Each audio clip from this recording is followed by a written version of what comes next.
안녕하세요. 저는 경기도 부천시에 거주하고 있는 40대 여성이에요. 저는 오늘 제가 겪어본 경험담을 풀어보고 싶어 톡톡 사연의 문을 두드리게 되었는데요. 결혼하기 이전에 제가 살아온 길은 단순한 듯 복잡하였던 것 같아요. 제가 9살 때였는데 아빠가 바람을 피우셨어요. 엄마한테 걸리셔서 두 분이 엄청 싸우셨었고요.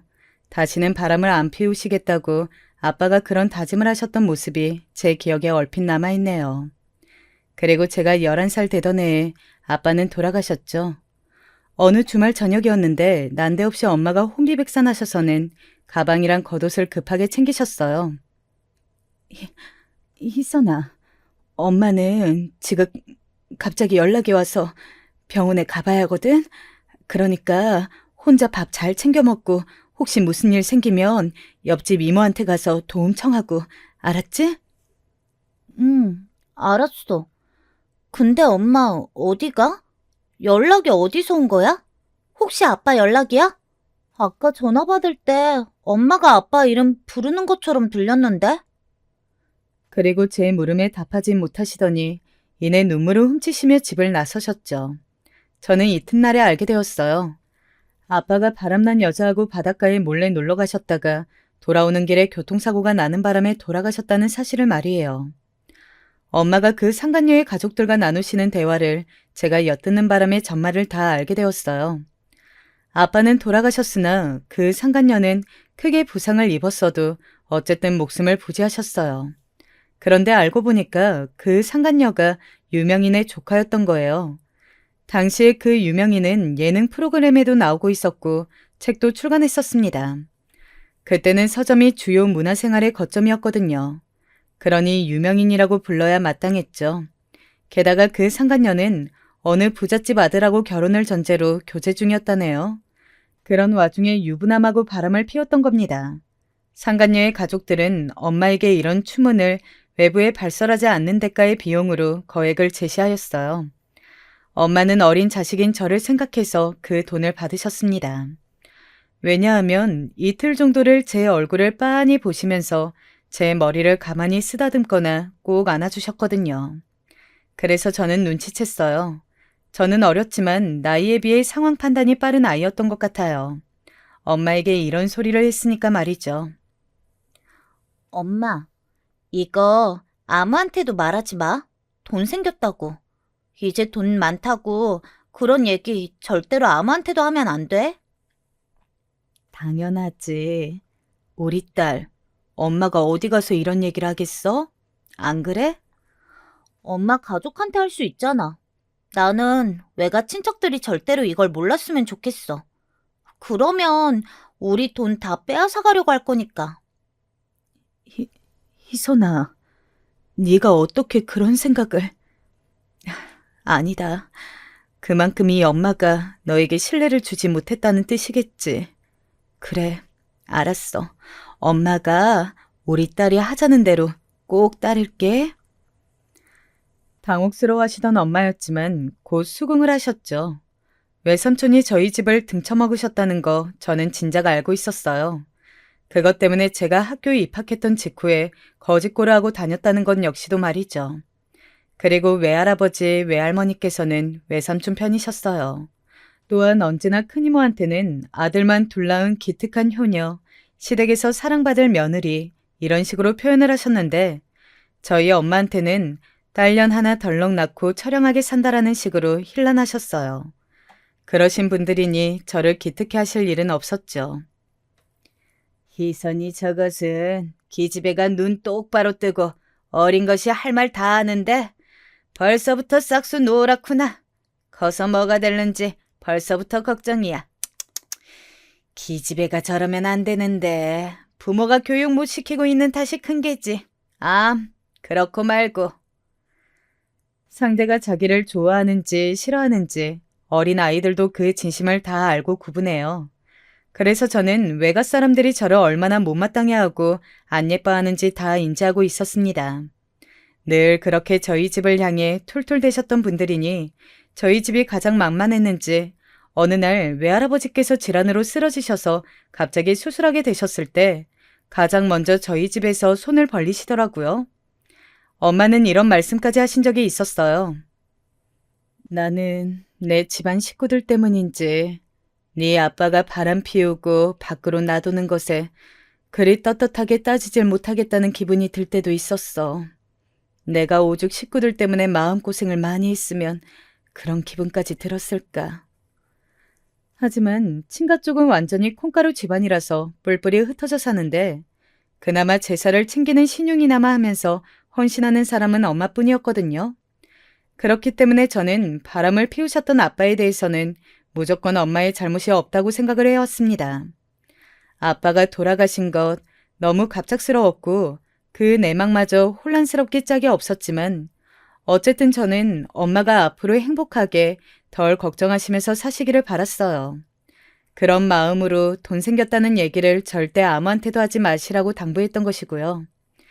시간이 흘러 제가 중학교 3학년 때 엄마가 잠깐 어떤 아저씨를 만난 적이 있었는데요. 저는 엄마의 인생이니까 무조건 연애를 하셔도 된다고 생각했어요. 아무 불만 없었습니다. 엄마가 연애를 시작하시고서 얼굴이 점점 펴시는 모습이 보기도 좋았고요. 어쩌면 재혼을 하시게 될지도 모른다고 짐작했었네요. 그런데 몇 달이 지난 후에 재혼 소식은커녕 결별 소식을 엄마가 전해오셨어요. 맥주 한 캔을 비우신 엄마가 한숨을 쉬며 말씀하셨죠. 알고 보니까 그 인간이 내 돈을 노리는 거였더라. 그 인간에게 다른 여자가 있었어. 그 여자랑 통화하는 소리를 엄마가 우연히 엿들어서 알게 된 거야. 천운이지. 내 등골 빼먹는 즉시 그 여자와 멀리 가버릴 작정이었다던데.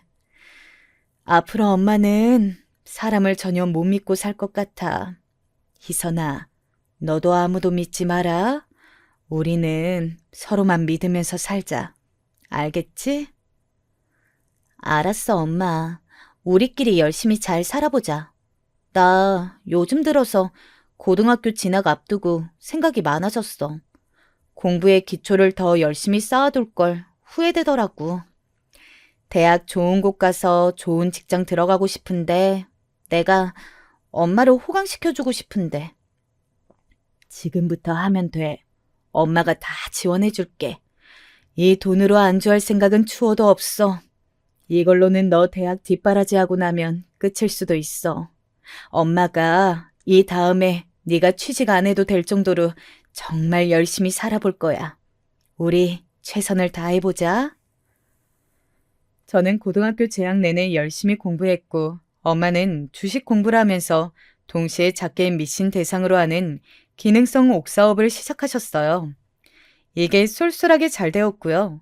나중에 이게 확장이 되어서 제가 대학 갔을 때는 기능성 신발 사업으로 바뀌어 있었습니다.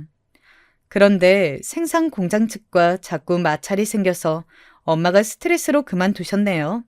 탈모에 위경련까지 오셨거든요. 그래도 돈은 꽤 불리셨습니다. 저는 명문대에 가지는 못하였으나 만족할 정도의 급은 들어갔어요. 아, 참고로 저도 엄마처럼 남자에게 대인 일이 있었거든요. 대학 다니면서 사귀게 된 남자친구였는데 제가 비록 행색으로 티는 내고 다니지 않아도 집안에 돈이 넉넉하다는 식으로 이야기를 몇 번 흘렸었나 봐요. 그 남자친구가 저에게 뜯어먹을 궁리만 했습니다. 우리 새로 생겼다는 레스토랑 가볼까? 거기 벌써 소문나서 연예인들도 온다는데. 우리는 네 빵빵한 지갑이 있으니까 전혀 걱정 없잖아. 아, 맞다. 나 가지고 싶은 신발 생겼는데. 한적한 운동화가 이번에 시중에 풀리거든. 그거 웃돈 주고서라도 꼭 사고 싶어. 네가 구해줄 거지? 응?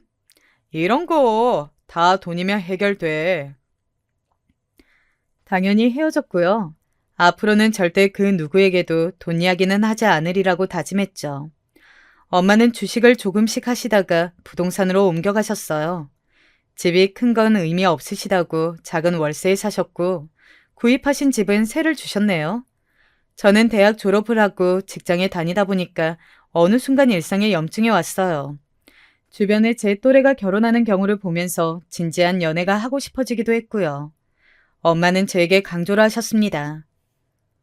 고학력자, 얼굴값 하는 놈, 이런 거 다 필요 없고 부질없어. 너 좋아해주는 남자면 돼. 벌이가 부족하고 외모가 별로라도 너 하나만 보고 바람 안 피우는 외골수면 그게 괜찮은 남자인 거야. 엄마가 인생의 경험을 바탕으로 해주신 조언, 그걸 염두에 깊게 새기고 만난 상대가 바로 제 남편이었던 거예요. 제가 연하이긴 한데 둘이 1살 차이예요. 마치 동갑 친구나 다름없어서 연애 초반부터 재밌게 지냈어요. 괜찮은 남자를 만나기 힘들 거라고 생각했던 저의 우려를 깨부숴준 게 남편이었어요. 남편 성격이 외향적인 것과는 거리가 멀어요. 그래서 남편이 표현을 대놓고 하지 않아서 답답할 때도 있었는데 허세 부리는 것보다는 나았죠. 저는 성격이 활발한 편이라서 남편이 저랑 있으면 주변이 밝아지는 느낌이라 좋다고 그랬고요. 오빠, 나를 보면서 나댄다, 까분다, 시끄럽다. 이렇게 말하지 않고 발랄해서 좋다고 말해줘서 늘 고마워. 내가 진짜 자존감이 바닥을 쳤었는데 오빠 덕분에 화목한 것 같아.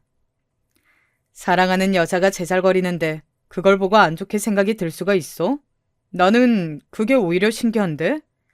지금까지 단 한순간도 네 언행이 과하다고 생각한 적 없어.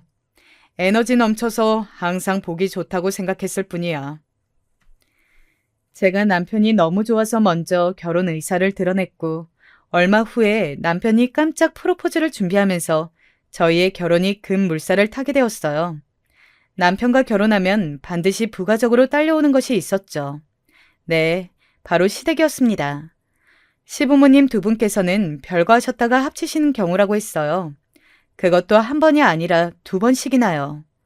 도암 6년 정도를 아예 떨어져 지내신 전적이 있다는 것을 결혼 준비하면서 처음 알게 되었습니다. 오빠, 아버님, 어머님이 별거를 하신 적이 있다는 것 정도로만 어렴풋이 나는 알고 있었는데 그게 한 번이 아니라 2번이었어? 게다가 6년을 떨어져 지내신 거면 꽤 긴 기간이었잖아. 그래도 용케 이혼을 안 하셨네. 지금은 우리 누나가 외국 나가서 살고 있지만 그런 지 몇 년 안 됐으니까. 그 이전까지 부모님 일은 누나가 다 챙기고 신경 써서 솔직히 나는 잘 몰라. 내 생각에는 그냥 이혼이라는 2글자에 아주 보수적인 분들이라서 끝내 그것만은 피하신 것 같아.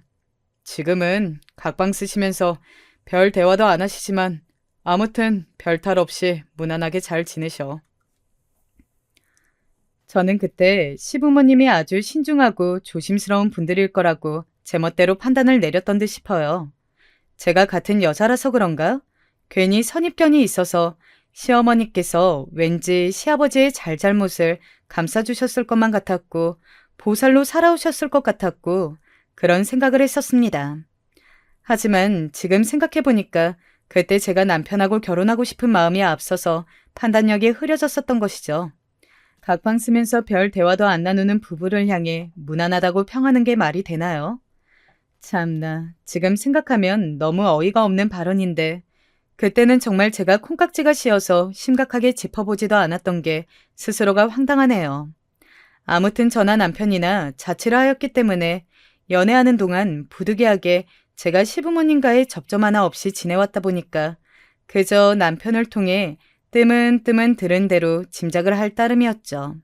그리고 마침내 시어머니를 직접 뵙게 되었던 날이었습니다. 우리 잘난 왕자님을 누가 데려가나 했더니 이렇게 생긴 아가씨였구나. 사진보다는 인물이 별로 덜하네요. 사진으로 봤을 땐 얄쌍하고 귀여워 보이더니 지금 이렇게 보니까 삶아놓은 단호박 같아. 하여간 요즘 휴대폰 카메라가 너무 거짓말을 잘해가지고 도통 믿을 수가 있어야지. 네? 왕자님이요? 삶아놓은 단호박이라고요? 어머, 너무 그렇게 놀란 표정 지을 것 없는데? 그만큼 정감이 간단 뜻이에요. 우리 재현이가 그러는데 아가씨네 집안이 아주 정감이 넘친다면서요? 그래서 나도 아가씨 보자마자 정감이 가서 말이나 한번 편하게 붙여봤네요. 그러시구나. 감사합니다. 그런데 저희 집안이 정감이 넘친다는 게 무슨 의미인지 여쭤볼 수 있을까요? 아이고, 저런. 고급 은유를 못 알아듣는구나. 집에 돈이 부족해서 정만 있을 것 같다고. 가난한 집들은 서로 지지고 볶고 살게 되어 있으니까 좋게 보자면 정감이 넘치는 거지. 아, 말은 내가 바로 놔도 되지? 너 이름이 뭐더라? 희선? 무슨 희선이니? 본관이 어디니? 네. 저 윤희선인데요. 파평 윤씨고요. 아, 윤씨. 내가 옛날에 식당 차리기 전까지 중마고우로 지냈던 친구가 윤씨였는데 얼마나 사람 바가지를 잘 긁어놨는지 모른단다. 결국은 서로 크게 싸우고 돌아섰지. 그 후로 내가 윤씨에게는 별로 좋은 인상이 없지. 그날 너무 얼떨떨할 수밖에 없었던 것이 제가 막연하게 머릿속에서 그려오고 상상해왔던 시어머니의 이미지와 실제 상황은 무척이나 달랐습니다. 제가 너무 당혹스러운 분위기에 압도당한 나머지 할 말을 잃고 있던 그 자리에서 시어머니께서는 구구절절 말씀을 아주 길게 하셨어요. 여자가 결혼하고 나서 지켜야 할 덕목에 대한 내용들이었던 것 같아요. 참고로 시어머니께서는 그때 기준으로 꼬박 13년째 식당을 운영하고 계셨어요. 콩나물 국밥이 주 메뉴인 식당인데 나름 알짜배기로 운영이 잘 되어서 확장 이전을 2번 하였다고 들었습니다. 그런데 주변의 직장인들이 주된 손님층이기 때문에 식당이지만 특이하게 휴무일 하루가 주말에 있어요. 일요일마다 식당이 쉽니다. 그리고 시어머니께서도 평일에만 식당을 거의 나가시고 토요일에는 출근을 안 하세요. 그렇기 때문에 제가 더더욱 연애하면서 그 식당에 가볼 일이 없었던 거예요. 첫 대면 때 제가 솔직히 시어머니의 언행에 살짝 기분이 상했었는데 며칠 후 시어머니의 초대로 남편과 함께 토요일에 그 식당에 갔었어요. 그리고 이때 기분 전환이 됐었죠. 시어머니께서 그곳 직원분들께 저를 며느리라고 소개하셨거든요. 여러분, 여기 주모. 이쪽 아가씨가 우리 며느리. 곧 우리 아들하고 결혼식 올릴 거야. 다들 의무적으로 결혼식 참가하는 거 알죠? 앞으로 종종 우리 며느리 보게 될 테니까 보면 잘들 인사해주고 그렇게 지내요. 어머니, 갑자기 제 소개를 그렇게 해주시면 당황스러운데. 안녕하세요. 저기 앞으로 모두 잘 부탁드립니다. 제가 어리둥절해서 얼떨결에 그곳 직원분들께 인사를 해버렸는데 솔직히 그게 싫지는 않았어요. 갑자기 뭔가 인정받는 느낌이었다고나 할까요? 그 순간에는 그런 느낌이었어요. 일전에는 시어머니께서 되게 무례하고 막말을 쉽게 뱉으시는 분 같아서 기분이 좀 심란했는데 이번에 뵙고 나니까 역시 장사는 보통 기세로 할 수 있는 게 아니다. 식당 운영을 하시다 보니까 기세가 강해지신 것을 내가 무례하신 분이라고 여긴 거구나. 이런 식으로 생각이 바뀌더라고요. 시부모님께서 별거를 하시던 때에 시아버지께서 마련해 두셨던 집이 있었어요. 시댁과 먼 거리의 위치는 아니었고요. 그 당시에 가격이 너무 좋게 나와서 시아버지께서 무리를 하셔서라도 구입을 하셨던 집이었다는데요. 생각지도 못하게 저희 부부가 그 집에 들어가서 살게 되었어요. 발단은 남편이 부서 이동을 하게 되면서 다른 지역 사무실로 아예 거점까지 옮기게 되었는데 여기가 그 집하고 멀지 않았어요. 고속도로 타면 20분 안에 갔거든요. 거기에다가 제가 직장에서 새로 오신 상사분 때문에 너무 큰 스트레스를 받고 있었기에 남편하고 의논을 해본 끝에 결혼하면서 제 일을 그만두기로 가닥을 잡았죠. 저는 외주로 일감받아서 재택으로 근무를 몇 달 하다가 새로운 그 동네에서 사는 게 적응이 다 되고 나면 그곳에서 정식으로 출퇴근을 할 일자리를 구해볼 작정이었습니다. 모든 게 일사천리로 진행되는 것 같아서 좋았어요. 엄마 또한 제가 괜찮은 짝 만나서 결실을 맺는다는 것에 크게 기뻐하셨고요.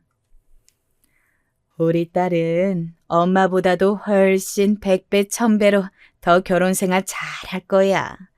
엄마보다 늘 똑똑하고 야무진 딸이었으니까 우리 희선이 언제 이렇게 다 커서 결혼까지 하게 되었는지 감개무량하구나. 그런데 정말로 결혼 자금을 엄마가 그렇게까지 안 보태줘도 괜찮은 거야? 그럼 당연히 괜찮지. 오빠도 그 회사에서 정년 채울 생각은 절대로 없다고 그랬고, 길면 3년 정도 더 다니면서 경력 쌓고 난 뒤에 다른 곳으로 옮겨갈 계획이라고 강조했거든. 우리는 당장에 그 어떤 돈이나 풍요로운 환경, 이런 게 필요가 없는 상황이야. 우선 시부모님께서 내어주신 그 집에서 1년 지내보고 그 다음에 변화를 주든가 할래. 결혼하면서 엄마의 도움을 딱히 받지는 않았어요. 저는 직장 다니면서 받은 월급을 꼬박 다 모을 수 있는 조건이었으므로 현금도 꽤 있었고 대출 나오는 것에 걸릴 게 없는 조건이었으니까요. 제가 연애하면서 늘 금전적으로 아쉬워하지 않았으므로 남편은 저희 집이 어느 정도 유복할 거라고 짐작은 하고 있었는데요. 남편이 구체적으로 물어본 적이 없었고 저도 대충 엄마가 예전에 옷이랑 신발 사업한 적이 있다라는 정도로만 알려준 게 다였어요. 물론 엄마의 노후 준비는 다 되어 있으니까 걱정하지 말라는 언질은 결혼 이야기 나왔을 당시에 다 해주었습니다. 엄마가 사시는 집에 남편이랑 연애하면서 2번 같이 찾아간 적이 있었고요. 저는 그런 시간들을 다 보내왔는데도 남편이 워낙 이런 쪽으로 않게 물어보고 저 또한 결혼 확정을 짓고 나서야 시부모님에 대해 자세히 알게 되었을 정도로 시댁에 관심 없이 지내왔었으니 좀 안일하게 생각을 하고 말았어요. 예를 들어 시어머니께서 저희 집안을 낮잡아 보실 줄은 몰랐던 것이죠. 결혼식장에서 저희 엄마를 보시고는 시어머니께서는 크게 웃으셨습니다. 아이고야, 장사하느라 꽤 오래 유행과 담을 쌓고 지내다가 이제 좀 세상 사는 거 들여다보고 사는 저도 사돈보다는 감각이 뛰어나네. 요즘에 한복대여 같은 게 얼마나 잘 나오는데, 아이 세상에나 하나뿐인 딸 결혼식에 그렇게 입고 오셨어요? 시어머니께서는 진심으로 웃겨 죽겠다는 듯 배까지 잡고 깔깔 웃으셨는데요. 엄마하고 저는 그냥 잠시 얼어붙어 있었어요. 엄마는 그날 옛날에 외할머니께서 직접 지어주신 한복을 입고 계셨어요. 제가 대학을 재학 중이던 때에 외할머니께서 돌아가셨습니다. 암이었는데 너무 늦게 발견을 하셨어요. 엄마는 외할머니께 돈 이야기를 밝히셨었죠. 그러자 외할머니께서는 조금도 놀라지 않고 미소만 지으셨어요. 그랬구나. 돈이 꽤 있을 거라고 짐작은 했어도 내색은 안 했다. 너에게 미안한 점이 있어서 내가 그랬나 보다. 나에게 돈 쓰지 마라. 그리고 네 아버지, 네 형제들에게도 쓰지 마라. 너는 네 딸에게만 그 돈을 써. 이게 내 유언이야. 죽음에 가까워져 보니 가족 중에 나와 가장 가까웠던 존재가 너였음을 내가 이제야 안다. 나를 용서해라.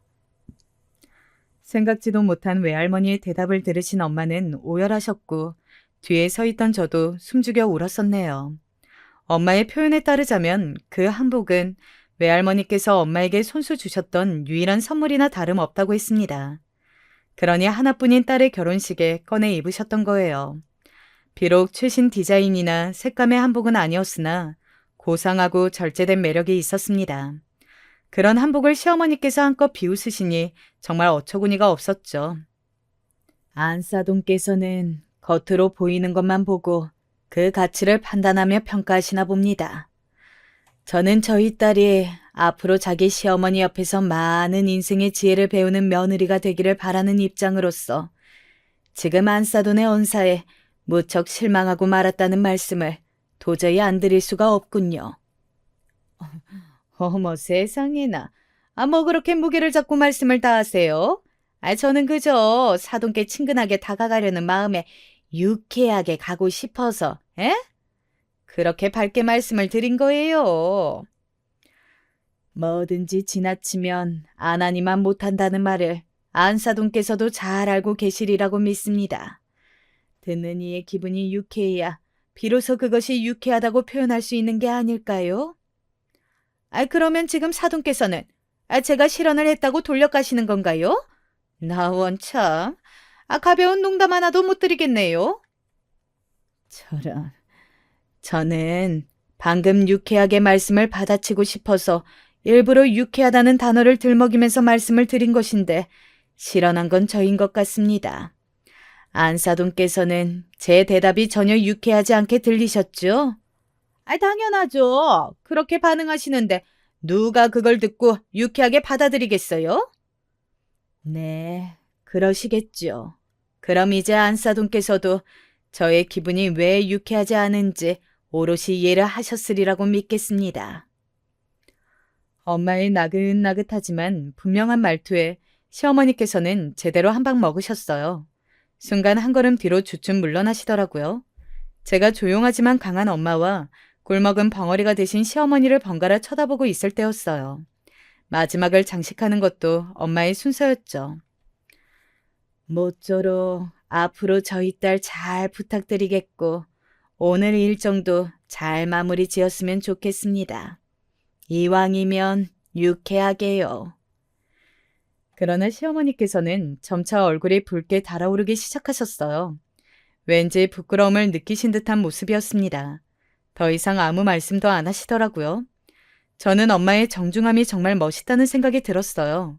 그런데 솔직히 그날 결혼식장에서 왜 시어머니께서 그렇듯 태도를 쉽게 취하신 것인지 저는 알 것도 같았어요.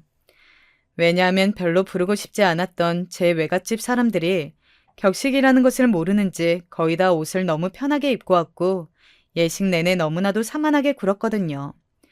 그래도 앞으로 그분들을 열심히 보고 살 것도 아니니까 속에서 지우려고 했습니다.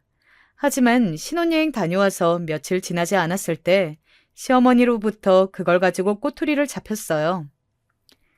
예, 너는 어쩜 집안 사람들이라고 있는 것들이 죄다 똑같이 수준이 낮아 보일 수가 있니? 나 그날 식장에서 보고 얼마나 기가 막히고 코가 막혔는지 모른단다. 거기 식구들 중에서 명문대 나온 사람 하나라도 있니? 대기업 다니는 사람은? 글쎄요. 제가 활발하게 교류를 하면서 살아온 게 아니라서요. 어디 대학 나와서 어디 직장 다니는지까지는 잘 모르겠네요. 죄송해요. 친인척들과 별로 안 친하게 지냈구나? 하기사. 서로에게 엉거붙을 만한 건덕지가 딱 봐도 없을 것 같더라. 콩고물이라도 떨어지는 사이여야 한 집안 사람들끼리 붙어먹을 유대감이 생기는 거야. 그런데 너네는 너랑 네 엄마 딸랑 둘이 전부이고 돈이고 뭐고 내세울 것도 없고 그나마 네가 4년제 대학 나와서 부지런히 취업한 거 하나가 업적이구나. 저는 제가 잘못 들었나 싶었습니다. 이제 회사로 출퇴근을 안 하니까 제가 시간 쓰는 게 여유가 있어서 기껏 시어머니의 식당까지 발걸음을 해보았건만 손에 주전부리 들고 방문한 제 처지가 갑자기 우스워졌어요. 제가 사온 주전부리 꾸러미를 손으로 뒤적거리시다가 시어머니께서 그걸 카운터 뒤편에다가 휙 집어 던지시는 걸 보고 제 입이 떡 벌어졌죠. 어머님, 그걸 왜 던지세요? 저기에 쿠키도 있는데 던지시면 그런 거 다 박살나요. 박살이 좀 나면 어떤다고 그러니? 너도 네 엄마 따라서 있어 보이는 척 하며 고상 떨고 싶어서 그래? 네? 갑자기 저희 엄마 얘기는 왜 하세요? 아니 그보다요. 좀 전에 저희 엄마를 향해 네 엄마라고 칭하신 것 같은데 제 귀가 잘못된 게 아니라면 제대로 들은 거 맞죠? 어머님, 저는 사람마다 모두 양면을 가지고 있다고 생각해요. 좋은 면, 나쁜 면이요. 그리고 그 두 가지 면이 융합되는 순간이 있고 그걸 어떻게 볼지는 받아들이는 사람 마음 같아요. 난리 났네. 어디 강연 나가? 연병할 서론이 왜 이렇게 기니? 본론만 말해, 본론만. 아이고야, 내가 너 이럴 줄 알았어. 파평윤 씨라고 할 때부터 뭔가 성격적으로 결함이 있겠거니 싶었지. 파평윤 씨인 거랑 성격이 무슨 상관이에요? 어머님, 저는 지금요, 어머님의 호탕하고 화끈하고 유쾌하신 면모가 두 가지 효과를 만들어내는 것 같다고 말씀드리는 거예요. 그리고 제가 좋게 받아들이면 될 일이지만 저도 사람이기에 매번 그러기는 힘들 것 같다고 미리 알려드리고 싶어요. 그러니까 어머님도 조금만 더 앞으로는 듣는 사람 입장 생각하셔서 단어 선택을 해주셨으면 좋겠습니다. 콩 심는데 콩 나고 팥 심는데 팥 난다더니 네 엄마도 딱 보니까 쥐뿔도 뭣도 없으면서 무게감은 있는 대로 잡아대고 목소리도 쫙 깔면서 나를 가르치려고 들던데 그 엄마한테서 난 그 딸이구나. 너 내 성질 긁지 말고 오늘 이만 돌아가거라. 열 뻗친다. 시어머니께서 손을 휘두르셨고 저는 화가 나서 손이 약간 떨려올 지경이었지만 티를 내지는 않고 아무렇지 않은 척 꾸벅 인사하고 나왔어요. 그런데 식당을 나와서는 분노의 한숨이 연이어 내쉬었습니다. 역시 첫인상대로 너무 거침없으신 분이었는데 제가 장사하시다 보면 그럴 수도 있지 같은 합리화를 하면서 너무 쉽게 넘겼던 것이 아무래도 패착인 듯 싶었어요. 속에서 갑갑함이 몰려왔으니 결혼생활 초장부터 너무 스트레스 받고 싶지 않아서 애써 털어버리고자 했네요. 이런 이야기, 불행한 결혼생활에 노이로제가 있으신 엄마에게는 절대 하고 싶지 않았고요. 그렇다면 누가 있겠나요? 타지에 와서 의논할 상대란 남편뿐이었죠. 저는 남편에게 있었던 일을 미주알 고주알 다 떠들었어요. 그런데 남편이 밥 먹으면서 제 이야기를 가만히 한참 듣고만 있더니 갑자기 뜬금없는 사실을 밝히지 뭡니까? 내가 이런 이야기를 할까 말까 망설였는데 우리 엄마 말이야. 사실은 내가 엄청 힘들게 설득했었어. 거품물과 하도 반대를 하시는 바람에 나도 힘들었어. 응? 오빠, 그게 무슨 소리야? 어머님을 힘들게 설득했다니? 오빠 지금 설마 우리 결혼 이야기 하는 거야? 어머님이 나를 그토록 반대하셨었다고? 내가 네 이야기를 쭉 들었는데 결사 반대를 하셨어.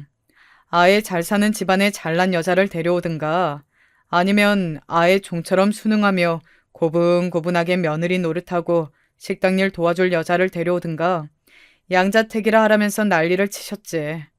잘난 것도 아니고 순한 것도 아닌 여자를 왜 데리고 오냐면서 하등 쓸모가 없다고 하셨어. 그런데 내가 이 여자 아니면 그냥 독신으로 살게요 라고 했더니 마지못해 허락을 하시고는 너 한번 데리고 오라고 하셨던 거야. 남편의 말을 들으면서 속에 아주 꽉 막힌 듯한 느낌이 들었습니다. 저는 이도저도 아니니까 시어머니께서 얼마나 저를 눈엣가시로 얄밉게 보셨겠나요? 그러한 숨겨진 비하를 알고 나니까 왠지 시어머니께서 느끼고 계실 기분이 뭔지 짐작이 가더라고요. 당신께서는 오랜 부부관계 불화를 딛고 버텨내면서 식당을 차려 성공적으로 운영해 오신 멋진 신여성이신데 쥐뿔이 개뿔이 아무것도 없는 저희 엄마가 옛날 한복 입고서는 전혀 기죽지 않고서 고상하게 말씀을 하시니까 너무 꼴보기 싫으셨던 거예요.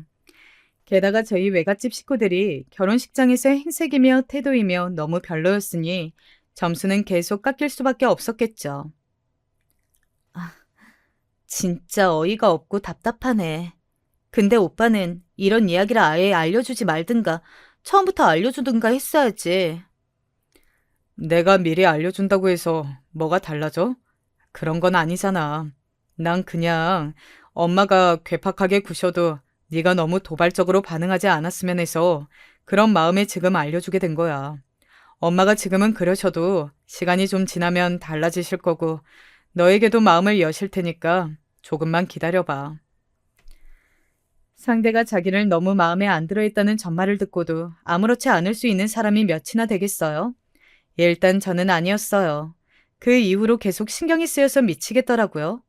차라리 말씀 한마디도 안 하시고 집 밖에서 담배만 피우시는 시아버지가 편하게 느껴질 정도였습니다. 시어머니를 어떻게 대해야 할지 너무 민망하고 어색했어요. 그런데 저의 이런 고민을 눈치채기라도 하신 걸까요? 시어머니께서 저에게 먼저 이런 연락을 해오셨어요. 요즘이 식당이 가장 바쁠 시기도 아니고 그래서 내가 우리 집안 세 식구인 우리 며느리하고 시간을 좀 같이 보내면서 가까워지면 좋겠다는 생각이 들더구나. 정말이세요? 어머님, 그렇게 말씀해 주셔서 정말 감사해요. 저도 지금 일감이 그렇게 많지 않아서요. 오후에 언제든지 시간 낼 수 있어요. 어머님, 저 아직 이 동네를 잘 모르는데 어디 근교에 좋은 카페 같은 데 있으면 같이 나갈까요? 바깥 나들이는 나중 순번으로 미루고 내실부터 다져야지 않겠니? 기본 소양을 갖춰야 바깥에서도 본디 문제가 없는 법이야. 저는 그 내실이라는 게 뭘까 궁금했는데요. 그 이튿날 바로 답을 알게 되었어요. 시댁에 들어서자마자 시어머니께서 저에게 앞치마를 던지듯 건네주셨습니다.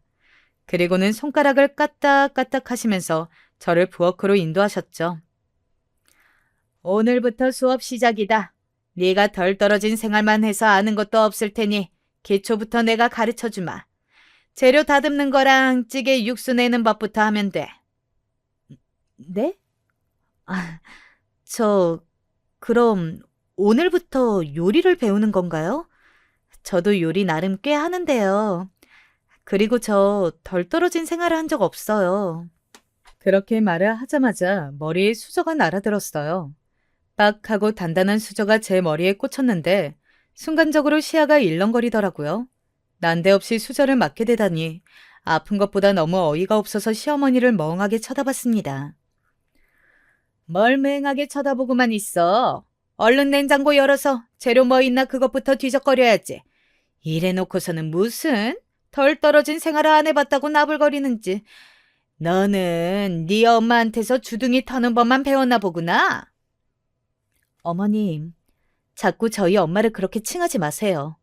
그러면 어머님의 품격만 떨어지는 거예요. 품격이라는 것이 없는 쪽에서 나를 걱정해 주다니 이거 참 눈물겹구나. 나는 너랑 네 엄마처럼 뭣도 없으면서 물에 빠지면 주둥이만 동동 떠다닐 것 같은 부류가 제일로 한심해. 어머님, 그냥 제가 마음에 안 드시는 거죠? 저희 집이 잘 사는 것도 아닌데 제가 주눅 들어 있지 않아서 싫으시고 저희 엄마는 어머님에 비해서 가지신 게 뭣도 없는데 태도가 당당하셔서 그건 역시도 마음에 안 드셨죠? 제가 아예 대놓고 직구로 여쭤봤어요.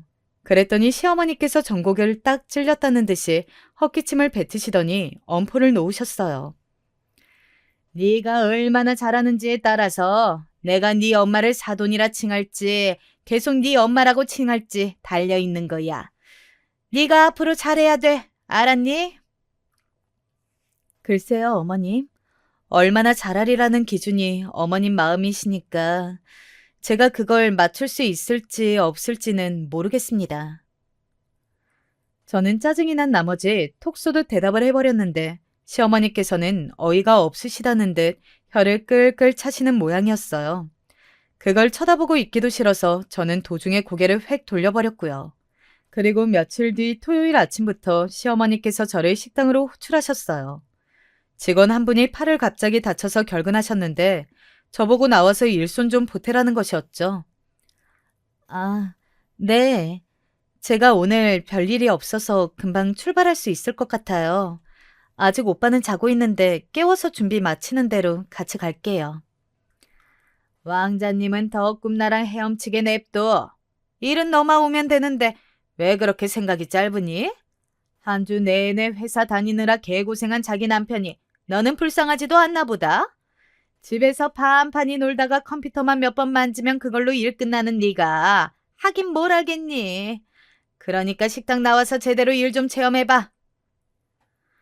아, 진짜 그 말씀을 따르기가 싫더라고요.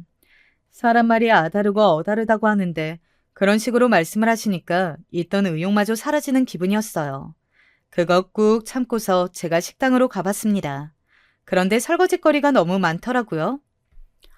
어머님, 제가 이걸 혼자 어떻게 다 해요. 식기세척기가 있다고 하지만 제가 혼자 이거 다 1차 세척을 해서 넣어야 하는 거잖아요. 혼자서는 안 돼요. 한 사람 옆에 더 있어야 돼요. 너는 해보지도 않고 다짜고짜 안 된다는 말부터 하는구나. 이 비루한 근성 좀 보소. 그렇게 주둥이 털 시간에 접시 한 개라도 더 닦아. 정 힘들어서 도움 필요하면 네 엄마 불러다가 같이 일하든가. 어머님, 저희 엄마 앞에서는 못 그러실 거면서 왜 제 앞에서는 그런 식으로 말씀을 하세요? 저를 상처 주고 제 길을 꺾으시려는 모양인 것으로 보이는데 굳이 그러지 마세요.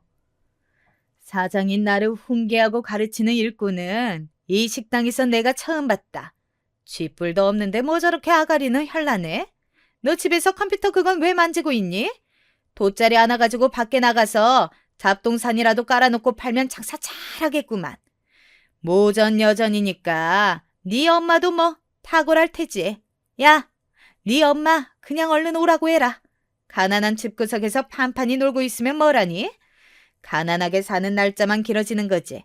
내가 급여는 따박따박 챙겨줄 테니까 여기 나와서 네 엄마 일하라고 그래. 시어머니께서 침을 튀기시며 저에게 사태질까지 날리시는데 그 순간 눈물이 찔끔 나왔어요. 제가 왜 이런 수모를 당해야 하는지, 시어머니의 기준에 단지 맞지 않는다고 해서, 꼴보기 싫은 조건이라고 해서 이런 상황에 처해야 한다는 것이 황당했습니다. 저는 시어머니께서 홀에 나가시자마자 조용히 휴대폰을 꺼내들었어요. 그리고 엄마에게 전화를 걸었죠. 엄마, 주말인데 뭐해? 나는 지금 시어머니 식당에 나와 있어. 일손 도와달라 하시길래 흔쾌히 왔는데 나 혼자 설거지 다 하라고 떠미시더라. 그리고 나한테 자꾸 네 엄마라고 하면서 엄마를 폄하하셔. 가난한 집구석에 있지 말고 여기 나와서 일이나 하라고. 시어머니가 엄마를 겨냥해서 그렇게 말씀을 하시는데 나 진짜 너무 황당하고 서러워서 안 되겠어. 그냥 뒤집어 엎을래. 여태 그런 일이 있었어? 네 성격상 이게 절대 일회성이 아닌 것 같은데? 우리 딸, 거기서 딱 기다려. 그렇게 나를 와달라고 하는데 가줘야지. 내가 거기로 지금 출근한다. 눈물을 닦으면서 얼떨결에 서름을 토해내고 말았는데 엄마의 대답을 듣고 나니까 정신이 확 들더라고요. 지금 이게 어떻게 되는 건가 싶어서 초조해졌습니다. 얼마나 지났을까? 시어머니께서 이쪽에 들어와 보셨다가 바로 기함을 하셨어요. 아직 이것밖에 안 해놨냐고 저에게 역성을 내시려던 순간 바깥쪽에서 직원분들이 웅성웅성하는 소리가 들려왔습니다. 그 작은 소란이 이질적이었던지라 시어머니는 걸음을 옮기셨고 저도 뒤따랐어요. 다름이 아니라 식당 앞 출입구 앞에 바로 주차한 차 때문이었는데 그게 문외 한이 보더라도 엄청나게 비싼 외제차였기 때문에 모두의 이목이 주목된 것이었어요. 시어머니께서 호들갑을 떠셨죠. 아니 세상에, 이 동네까지 저런 비싼 차가 들어왔어? 돈이 엄청나게 많은 사람인가 보네. 우리 식당에 밥 먹으러 온 모양인데 이거 웬일이니? 차를 조금만 뒤로 빼서 주차해달라고 말해야겠다. 저기, 응? 아니 이게 누구세요? 사돈, 왜 거기서 내리세요? 안녕하셨어요. 제 차니까 여기서 내리지. 그럼 어디서 내릴까요? 저희 딸아이가 그러는데 저보고 이 식당에서 일을 하라고 강력 권유를 하셨다면서요. 그래서 쇠불도 당김에 뺄 겸 바로 출근했습니다. 출근이요? 아니 그보다 저거 사돈이 모는 차예요? 면허도 없을 것 같이 생기셔서는 저런 외제차를 모세요? 돈이 어디 있으셔서요? 저 지금 너무 이해가 안 되고 무척 혼란스러운데 억소리 날 것 같은 저런 차를 대체 사돈이 왜? 잘 보셨네요. 억소리 나는 차 맞아요. 참고로 억소리 5번 정도 납니다. SUV 한 대 뽑고 싶어서 어떤 게 있나 보다가 고르는 게 머리가 아파서 그냥 제 형편에 맞는 걸로 뽑았어요. 왕년에 사업 좀 하고 주식 좀 하고 부동산 좀 만지고 뭐 이래저래 하면서 살았는데 아직 형편이 이 정도밖에 안 되네요. 자, 그래서 제가 여기서 무슨 일을 하면 된다고요? 시어머니께서는 떡 벌어진 입가를 덜덜 떨고만 계실 뿐 엄마의 말씀에 대답을 못 하셨어요. 저는 이 상황이 통쾌하기도 하고 멋쩍기도 하고 참 복합적인 기분이 들어서 가만히 있었고요. 그런 저를 시어머니께서 천천히 응시하시더니 믿기 어렵다는 눈빛을 보내셨죠. 그래서 제가 결국은 입을 뗐습니다. 솔직히 말씀드리자면 진작에 제가 이런 부분을 밝혔어도 됐겠지만 그러기가 싫더라고요. 자꾸 망설여졌어요. 어머님 정도의 인성을 지니신 분께 섣불리 밝혔다가 제가 괜한 화를 당한다든지 별로 좋지 못한 꼴을 보게 될까봐 염려가 돼서 그랬습니다. 어머니께서 저에게 좋은 모습을 보여주셨다면 저도 진작에 이런 저의 집안 이야기를 다 밝혔겠죠. 나원 참. 그, 그래서, 진짜로, 친정이 가난한 게 아니었다고? 억소리 여러 번 나는 저런 차를 형편에 맞춰서 뽑을 정도로 돈이 있다고? 이런, 작정하고 사람을 속여먹다니. 속인 적 없는데요. 결혼할 때 돈 내놓으라고 안 하셨고, 돈 얼마 있냐고 안 물어보셨잖아요. 혹시 그래서 제가 집안 형편이 사실은 유복한 게 마음에 안 드시나요? 아니, 안 든다는 건 아니고, 그러니까 내 말은, 아이고야, 너무 좋은 날이라 그런가. 아까부터 몸이 좀 덥네. 땀이 나는 것 같은데, 햇빛에서 이러지 말고 사돈께서는 안으로 드시죠. 누추한 곳이라 면목은 없네요. 시어머니께서 그렇게 횡설수설하실 수 있는 분이라는 걸 그때 처음 알았습니다. 직원분들도 이게 무슨 일이냐면서 흥미롭게 상황을 보셨는데 시어머니께서는 부끄러우셨는지 귀가 빨갛게 되어 있었어요. 홀의 가장 구석자리에 가서 엄마와 시어머니께서는 두 분이 대화를 나누셨어요. 저는 엄마가 오지 말라고 해서 멀찍이 떨어져 있었고요. 그런데 멀리서 보기에도 엄마는 인자한 낯으로 말씀을 이어가시는데 시어머니께서는 몹시 난처한 기색으로 연신 고개를 주걱거리면서 듣기만 하시더라고요. 그걸로 판가름이 났죠. 대화를 마치신 후 엄마는 국밥 한 그릇을 드셨어요. 저는 집에 들어가서 남편하고 점심 먹으려고 일부러 안 먹었고요. 부부 사이는 아주 깨가 쏟아지는 것 같아서 그것 하나는 안심이네. 우리 딸 결혼 생활 엄마가 안심해도 되는 거 맞지? 이제는 진짜로 맞는 거지? 당연하지, 엄마. 미안하고 고마워요. 내가 서투르고 부족해서 상황을 여기까지 꼬아온 것 같기도 한데 엄마 덕분에 지금 뭔가 정리가 되면서 후련해졌어. 저희 모녀가 단란하게 대화를 나누는 동안 시어머니께서는 어디로 숨으셨는지 코빼기도 안 비추셨다가 저희가 갈 때 되니까 갑자기 어디선가 튀어나오셨어요. 그리고 저희 엄마가 국밥 값이라고 5만 원권을 한 장 내미시는 것에 눈이 휘둥그렇게 변하셨죠. 사돈, 이렇게 후한 값으로 안 주셔도 되는데요. 5만 원이라니 너무 통이 크시네요. 네? 무슨 말씀이시죠? 이 식당은 거스름 돈이라는 개념이 없나 봅니다. 엄마의 태연한 반문에 시어머니의 얼굴은 불타는 고구마가 되었습니다. 옆에서 직원분이 웃음을 꾹 참으시더라고요. 저 역시도 그랬고요. 시어머니께서는 떨리는 손으로 거스름돈을 준비하시다가 문득 아차 싶으신 얼굴로 말씀하셨어요. 아니지. 제가 돈을 안 받는 것이 맞는 것 같습니다. 처음 와주셨는데 당연히 제가 대접을 해야죠. 그럴 것 없습니다, 안사돈. 제가 그냥 드려본 말씀이었고 거스름돈 안 주셔도 돼요. 앞으로도 장사 잘 하시라고 제가 개념으로 드리는 거예요. 잘 먹고 갑니다. 엄마가 정중하게 목례를 남기시고 걸음을 옮기시자 그 모습을 시어머니께서는 홀린 듯 멍하게 쳐다보셨어요. 저는 그때 생각했죠. 엄마가 발휘하시는 바로 이것이 품격인 것 같다고요. 그날 엄마와 근처 카페로 가서 수다를 좀 더 떨다가 헤어졌네요. 남편하고는 긴 대화를 나누었고요. 엄마의 재산 규모는 정확히 안 밝히고 대략적으로 알려주었는데 남편은 놀라지도 않았어요. 그러면서 하는 말이 가관이었네요. 멋지시다. 근데 뭐 내 돈도 아니고 그림의 떡이라고 할 수도 없지. 얼마나 미련 하나 없어 보였는지 몰라요. 도대체 이런 남자를 그런 시어머니께서 어떻게 낳고 기르셨는지 의문이었네요. 멋대가리 없는 남자이지만 제가 남편감으로 잘 고른 것 같아요. 그 이후로 시어머니께서는 저희 엄마를 따뜻하게 사부인이라고 칭하기 시작하셨고 휴대폰에 저를 며느님이라고 저장해 놓으셨더라고요. 그 이전에는 원래 며느리였는데 바뀐 거였죠.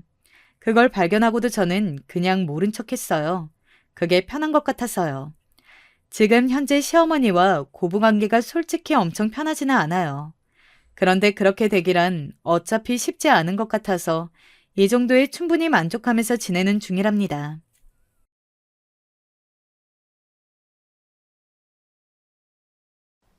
남편은 요새 젊은 사람들 치고는 무려 형제가 4명이나 있는 집의 장남이었습니다. 외동딸인 저로서는 집에 그렇게 사람이 많고 북적북적하다는 것 자체가 너무 신기했는데 무엇보다도 놀라웠던 것은 남편은 성장하면서 한 번도 형이나 동생들과 싸운 적이 없다고 하더라고요. 저야 잘은 모르지만 주변에 형제 있는 친구들을 보면 매일같이 오빠와 싸웠네, 누나랑 싸웠네, 언니랑 싸웠네 하면서 난리던데 남편의 형제를 보면 서로 챙겨주지 못해 안달이었던 것 같습니다. 게다가 시부모님은 두 분 다 예전부터 넓은 땅도 가지고 있고 건물도 한두 채씩은 있는 부자 집안이어서 남편도 남편 형제들도 자라면서 돈으로 아쉬웠던 적은 한 번도 없었다고 해요. 보통 드라마 같은 거 보면 형제끼리 부모님 돌아가시기도 전에 재산 가지고 미리 기싸움하는 것들 있잖아요. 그런데 남편의 형제들은 그런 것도 없다고 하더라고요. 사실 제가 직접 남편과 결혼해서 서방님들을 보기 전까진 남편한테만 전해들은 이야기가 전부였던지라 잘 실감이 안 났는데 결혼 허락을 처음으로 받으러 가는 날 저는 시부모님 정도만 보는 줄 알았는데 나중에 방문하기 직전에 남편이 이야기를 했습니다. 내 동생들이 당신 궁금하다고 해서 오늘 집에 같이 있는데 괜찮지? 안 괜찮았어요. 하지만 이미 집에서 저를 보려고 기다리고 있다는데 제가 마음대로 가라고 할 수도 없는 거고 그냥 겸사겸사 그렇게 남편이 이야기하던 형제들 우애 감상이나 좀 할 겸 해서 좋게 좋게 생각하며 집에 가니까 이미 첫 광경부터 어지간한 집이랑은 느낌이 달랐습니다. 덩치 큰 남자들이 부엌에 우르르 들어가서는 상을 차리겠답시고 냉장고에서 반찬을 꺼내고 요리를 하고 온갖 부산을 다 떠는데 그냥 딱 그 모습만 보더라도 진짜 사이좋게 자라왔다는 걸 알겠더라고요. 결혼하고 나서는 그 모습을 더 실감할 수 있었습니다. 보통 이렇게 자식들 많을 때 한자리에 다 모이려면 명절이나 뭐 부모님 생신 같은 때 말고는 별로 기회가 없잖아요. 사실 서로 만나려고 하지도 않고요. 그런데 당장 남편만 보더라도 주말만 되면 늘 동생들한테 전화를 걸곤 했습니다.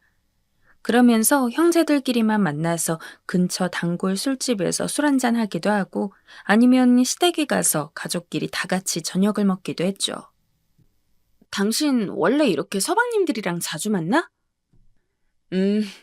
근데 지금은 애들 다 바빠서 예전이랑 비교하면 오히려 많이 못 만나는 편인데. 솔직히 처음에는 좀 적응하기가 힘들었던 것 같아요. 제가 낯을 조금 가리기도 하고 특히나 시댁은 누구에게나 부담이 되는 존재잖아요. 반대로 남편 입장에서 친정집 생각을 해도 그럴 것 같고요. 솔직히 어지간히 살가운 며느리들처럼 서방님, 서방님 하면서 얘기도 자주 걸고 어머님과 아버님에게 애교도 부릴 수 있으면 좋겠지만 성격상 그게 도저히 안 되다 보니까 식사 자리에 가서도 꼭 꿔다 놓은 보릿자루가 된 느낌을 자주 받고는 했습니다. 세아가 이것도 좀 들어봐라. 네가 이거 좋아한다면서? 그래가지고 내가 일부러 특별히 만들었는데 많이 먹어. 물론 시부모님은 참 다정한 분이셨어요. 불행 중 다행이죠. 제가 아마 그 분위기에 잘 어울리지 못하고 있다는 걸 아셨던 것 같습니다. 게다가 서방님들도 형수님 하면서 제가 어떻게든 대화에 끼게끔 도와주기도 하고 나중에 들어보니까 남편한테 슬쩍 이런 이야기도 했다고 하더라고요. 형수님은 이런 거 안 좋아하실 수도 있으니까 형이 나중에 슬쩍 물어보고 잘 챙겨드려. 우리야 뭐 아무 때나 만날 수도 있는 건데 굳이 자주 볼 필요는 없으니까. 그러게 솔직히 우리야 가족이고 내 와이프도 형수님보다는 우리 집안 사람 된 지가 오래됐으니까 익숙하지만 형수님은 형이랑 결혼한 지도 얼마 안 됐잖아. 둘이서 알콩달콩 신혼을 즐기고 싶을 수도 있는데 거의 매주 시댁에 와야 한다고 그러면 내색은 안 하셔도 조금 마음이 그럴 수도 있어. 시부모님이나 서방님들이나 제가 어떤 행동을 보여도 다 이해해주고 오히려 저를 먼저 배려해주는 분들이었기에 저도 성격상 남들이랑 어울리는 걸 힘들어하긴 했지만 그래도 어떻게든 다 같이 잘 지내보려고 노력은 할 수 있었던 것 같아요.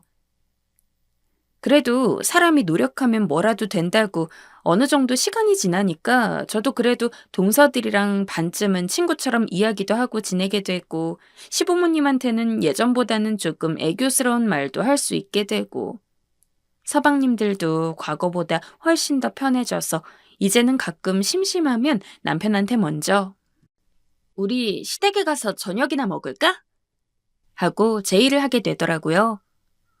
평생 북적북적함과는 거리가 먼 인생을 살아와서 그런지 이렇게 화목하고 분위기 좋은 가정 환경에 함께 어울릴 수 있다는 게 좋았던 부분도 있는 것 같아요. 하지만 문제 아닌 문제가 있었습니다. 거의 1, 2주일에 한 번씩 시댁에서 온 가족이 다 모여서 식사를 하면서 분위기도 좋고 다 좋았지만 그 와중에 시부모님이 너무 자주 다투셨다는 겁니다. 형제들의 분위기와 시부모님의 분위기가 너무 달라서 초반에는 엄청 놀랐어요. 내가 이 요리에는 후추 뿌리지 말라고 그랬잖아요. 대체 몇 번을 이야기해야 알아들어요. 아니, 그까짓 것 좀 까먹을 수도 있지. 내가 요리에 후추 하나 뿌렸다고 이렇게 큰 소리를 들어야 돼? 싸우는 이유가 엄청 중요하기라도 한 거면 말을 안 합니다. 두 분이 다투시는 걸 자세히 들어보면 정말 남들은 애초에 싸우지도 않을 만한 무척 사소한 일로 자주 다투셨어요. 너무 자잘해서 기억도 안 나는 게 태반인데 그나마 너무 이상해서 생각나는 것들만 몇 가지 이야기를 하자면 한 번은 두 분이서 거실에 앉아서 빨래를 개고 계셨습니다. 그리고 저는 동서들과 설거지를 하고 있었고 서방님들은 방 청소를 하고 있었어요. 그런데 갑자기 거실에서 또 평소처럼 투닥투닥 싸우는 소리가 나길래 가서 들어보니까 시아버지가 빨래 하나를 뒤집어서 갠 모양입니다. 그런데 시어머니가 그걸 가지고 시아버지에게 삿대질을 하면서 아니, 대체 빨래를 몇십 년을 갰는데도 이런 거 하나 구별을 못해요? 라며 타박을 했고 시아버지도 시아버지 나름대로 실수한 걸 가지고 왜 그렇게 날카롭게 구냐며 시어머니에게 화를 냈죠. 그나마 서방님들이 일찍이 말렸기 때문에 두 분의 싸움은 그런 식으로 일단락이 됐지만 그 이후에도 솔직히 두 분 사이가 그렇게 좋아 보이진 않았습니다. 딱 봐도 그때 싸운 여파로 냉전 관계가 이어지고 있는 것 같았죠. 또 한 번은 가족끼리 모여서 보쌈을 시켜 먹고 있을 때였습니다. 시어머니는 원래 보쌈을 먹을 때 아무것도 안 찍어 드시는 스타일이고 시아버지는 반대로 일반 사람들보다 장을 더 듬뿍 찍어서 먹는 스타일이었는데 시아버지가 본인 먹을 보쌈을 젓가락에 짚고 쌈장을 푹 찍어서 그릇으로 가져가다가 시어머니가 딱 먹으려고 집은 보쌈에 장이 떨어진 것입니다. 당신은 장을 찍어 먹을 거면 좀 적당히 찍어서 가져가야지. 아, 이게 뭐예요? 내가 먹을 보쌈까지 장이 묻었잖아요. 아니, 장 묻어서 먹기 싫으면 내려놓고서 다른 거 먹으면 되지. 아, 뭘 그렇게 유난이야, 유난은. 그날도 서방님들이 두 분을 말리느라 애쓰고 처음 한두 번이야 그냥 조금 예민하셔서 그런 거겠구나 싶어도 매번 만날 때마다 그런 식으로 싸우는 모습을 보고 있자니 왜 두 분은 나한테도 잘해주시고 다른 동서들한테도 잘해주시고 남편이나 서방님들한테도 좋은 부모님인 것 같은데 왜 정작 두 분은 사이가 안 좋으신 거지? 라는 의문이 들더라고요. 혹시 어머님이랑 아버님 사이가 별로 안 좋으셔? 어째 우리가 밥을 먹으러 갈 때마다 싸우는 것 같은데. 너무 궁금해서 참다가 나중에는 제가 남편한테 물어봤습니다. 그래도 남편은 아들이니까 부모님이 왜 그렇게 자주 싸우는지 알 것 같아서요. 그랬더니 아니나 다를까 남편은 다 안다는 듯이 고개를 끄덕이면서 저한테 이야기를 해줬습니다. 두 분 젊었을 적에 아버지가 어머니한테 좀 잘못을 해서 그래. 시아버지는 연세가 있으신데도 불구하고 굉장히 잘생긴 얼굴이었습니다. 게다가 옛날 사람 같지 않게 키도 크시고 저도 처음에 시아버지 얼굴을 봤을 때 인기 정말 많으셨겠다 하고 생각을 했거든요. 그런데 잘생긴 사람은 얼굴값을 한다는 게 옛날부터 전해져 오던 말인 건지 실제로 시아버지가 시어머니와 결혼을 한 지 얼마 안 되었을 시절, 그러니까 젊으실 적에 여자들이 꽤나 따랐다고 합니다. 결혼을 했는데도 말이죠. 뭐 그냥 여자들이 시아버지를 좋아하고 마음에 담아두는 거야 누가 뭐라 할 수가 없겠지만 문제는 시아버지도 그런 인기를 즐기셨던 모양이에요.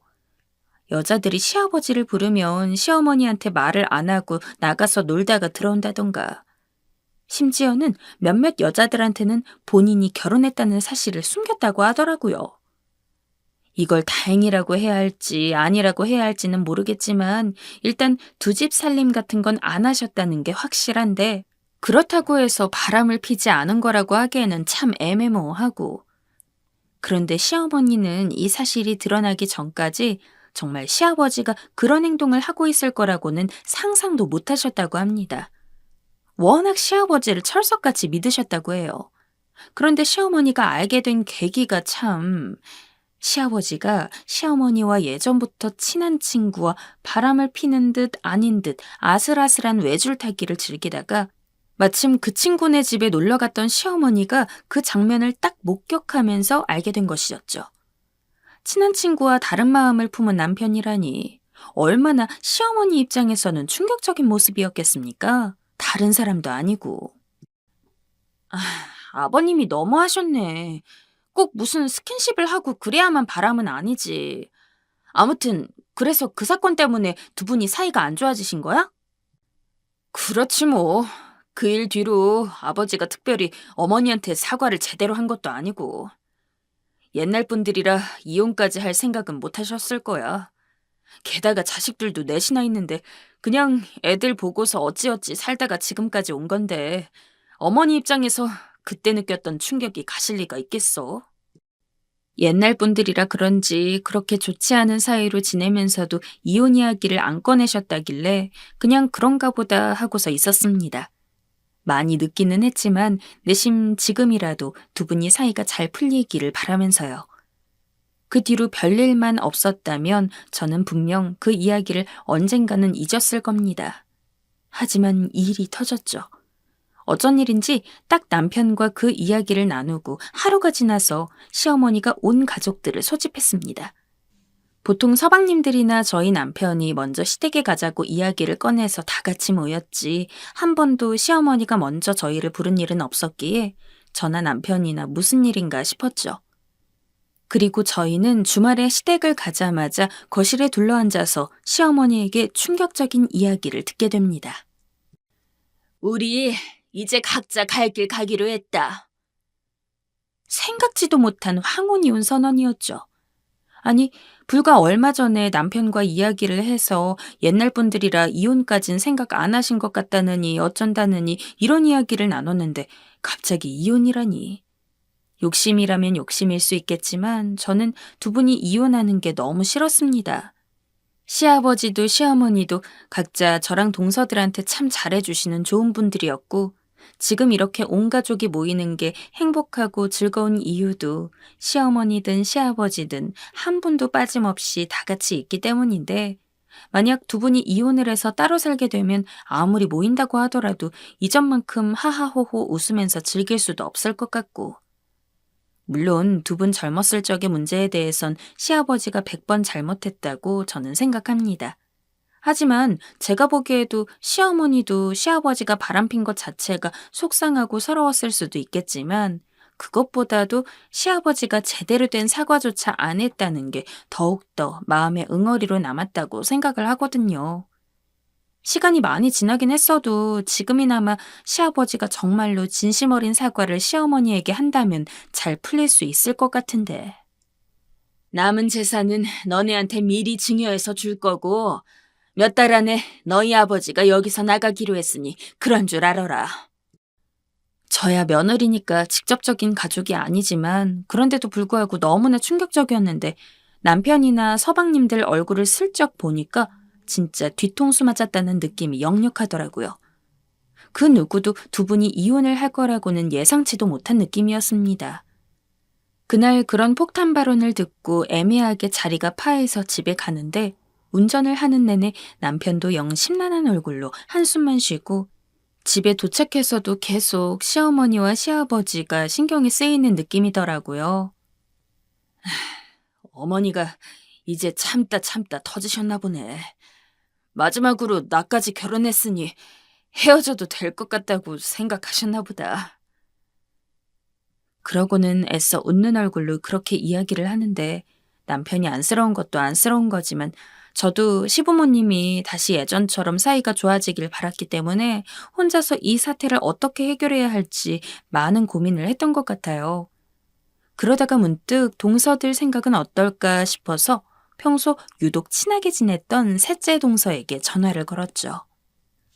이번에 어머님이랑 아버님 이혼하신다는 거 동서는 어떻게 생각해? 난 솔직한 심정으로 두 분이 이혼은 안 하셨으면 좋겠거든. 저도 그래요. 혹시 무슨 좋은 방법이라도 없을까요, 형님? 당장 얼마 뒤면 두 분의 이혼이 진짜로 이뤄지는 것이었기 때문에 저희는 최대한 빠르게 아이디어를 내야 했습니다. 그러면서도 서로 이야기를 나누다 보니까 역시나 시아버지가 과거에 시어머니에게 잘못한 사실이 나오더라고요. 저나 동서나 같은 생각이었습니다. 일단 그 사건에 대해서 시어머니가 가지고 있는 앙금이 풀려야 이혼도 없던 일이 될 거라는 것을요. 그러면 결국 시아버지가 본인 잘못에 대해서 제대로 시어머니에게 사과하는 수밖에 없었죠. 이건 제가 또 한 번 생각을 해본 건데, 일단 아버님이 어머님한테 사과를 하는 것도 좋지만, 그것 말고도, 뭐랄까, 그 부모로서의 감성을 자극할 만한 이벤트가 있으면 좋을 것 같아요. 어머님은 아버님의 아내이시긴 하지만 동시에 내 자식들의 어머니이기도 하시니까 자식들이 쓴 편지를 받는다면 그것 때문이라도 좀 마음이 흔들리지 않을까요? 확실히 동서가 어려서 그런지 생각이 자유롭기도 하고 아이디어가 좋아서 동서 이야기를 듣자마자 딱 그거다라는 느낌이 왔습니다. 그래서 동서에게는 편지를 맡기고 시아버지를 설득하는 일은 제가 하기로 했죠. 아버님, 저랑 오붓하게 데이트나 할까요? 지금껏 결혼하고 나서 시아버지와 단둘이 밖에 나갔던 적은 한 번도 없었습니다. 맹세코 남편이랑 사귈 때도 저런 식으로 데이트 신청한 적도 없었고요. 너무 어색하고 손발이 오글거렸지만 그래도 목표로 하는 것이 있었기에 최대한 어색하지 않은 척 준비를 끝마치고 시아버지와 따로 만났습니다. 시아버지도 제가 이런 요구를 할 성격이 아니란 걸 아는지 나와 계시면서도 얼떨떨한 표정이더라고요. 일부러 모르는 척 시아버지 팔에 팔짱을 끼고 거리를 조금 걷다가 다리가 아프다는 핑계를 대면서 카페에 들어갔습니다. 아버님, 홍차 좋아하시죠? 여기 마침 홍차가 엄청 마시는 곳이라서요. 홍차로 시킬게요. 시아버지와 마주보고 앉아서 조용히 차를 마시다가 시아버지도 좀 긴장이 풀어진 것 같은 분위기길래 그때 제가 슬쩍 이야기를 꺼냈습니다. 아버님, 저 실은 남편한테 들어서 예전에 두 분 젊었을 적에 두 분 사이에 무슨 일이 있었는지 알고 있어요. 설마 제가 그 와중에 그런 이야기를 꺼낼 거라고는 생각도 못 하셨는지 시아버지는 조금 놀란 표정을 하셨죠. 금방 멋쩍게 변했지만요. 그 모습을 보니까 시아버지도 본인이 한 일에 대해서 잘못을 모르고 있는 건 아닌 것 같았습니다. 이건 제가 어머님이랑 같은 여자라서 더 잘 아는 걸 수도 있는데, 저로선 아버님이 그때 어떤 생각을 가지고 그렇게 행동을 하셨는지는 알 수가 없어요. 하지만 아버님이 어떤 의도셨건 어머님 입장에서는 분명히 큰 상처였을 거라고 생각해요. 만약 지금 제 남편이 아버님과 똑같은 행동을 했다면 정말 솔직히 저는 이혼까지도 고려할 수 있을 것 같아요. 제가 그만큼 남편을 사랑했기 때문에요. 사랑하지도 않는 사람이 바람을 피워봤자 무슨 신경이 쓰이겠어요. 하지만 너무 사랑하니까 그 사람이 내가 아닌 다른 사람을 봤다는 게 화가 나고 슬프고 속상하다고 생각해요. 에휴, 그러냐? 어머님도 그러지 않았을까요? 아버님이 과거 행동에 대해서 조금이라도 어머님한테 미안한 마음이 있다면 저는 꼭 아버님이 어머님께 사과를 했으면 좋겠어요. 며느리로서 이 집에 들어왔지만 저한텐 어머님도 아버님도 무척이나 소중하거든요. 그래서 두 분이 헤어지는 걸 보고 싶지가 않아요. 이렇게 아버님 불러서 말씀드리는 게 예의 없어 보일 수도 있겠지만, 그냥 지금처럼 저는 동서들이랑 서방님들이랑 어머님, 아버님, 이렇게 모두 모여서 밥 먹고 웃고 떠드는 시간이 너무 좋아요. 아버님도 어머님이랑 헤어지고 싶은 게 아니라면 사과하는 것에 대해서 한번 생각해 보실 수 없을까요? 최대한 진심을 다해서 제 마음을 시아버지에게 전했습니다. 그랬더니 시아버지도 느끼는 바가 있는지 고개를 푹 숙이더라고요. 그래서 시아버지에게 조곤조곤 이야기를 드렸습니다. 당장 말로 하는 건 아버님도 여러모로 정리가 안 될 수도 있으니 편지를 써서 마음을 전하자고. 이제 곧 어버이날이니까 그때 마침 서방님들도 편지를 써서 어머님께 드리기로 했고, 그때 아버님도 깜짝 이벤트로 직접 쓴 편지를 낭독하면서 어머님께 사과를 하면 좋을 것 같다고요. 결국 시아버지의 동의를 얻고 저희 가족은 어버이날에 맞춰서 오로지 어머니만을 위한 깜짝 이벤트를 준비했어요. 시어머니 몰래 다른 가족들끼리 모여서 편지를 대충 확인하고 남편이랑 서방님들 어렸을 때 사진 같은 걸 모아서 영상 만드는 쪽 일을 하는 동서의 도움을 받아 엄청 부드러운 배경음악도 깔아서 감동적인 동영상까지 만들었죠. 그리고 마지막에는 시부모님의 결혼 사진까지 클라이막스로 넣어두었어요. 저희 계획은 이랬습니다. 여느 때처럼 다 같이 모여서 밥을 먹다가 아무 말도 없이 어머님을 뺀 모든 가족이 하나둘 방으로 들어가고, 갑작스러운 상황에 어머님이 당황해하는 모습을 보이면 제가 나와서 미리 찍어둔 동영상을 틀고 남편부터 순서대로 짧은 편지를 읽은 다음에 마지막에 시부모님의 결혼 사진이 나오면 그때 시아버지가 딱 등장해서는 본인이 쓰신 편지를 읽는 것이었어요. 그러면 감동을 받은 시어머니가 눈물을 흘리는 그런 흐름. 계획을 전부 짜고 나니까 너무 떨리더라고요. 저희가 어떻게 하는지에 따라서 시어머니의 마음이 바뀔지 안 바뀔지가 결정이 되는 것이었으니까요. 그리고 대망의 어버이날.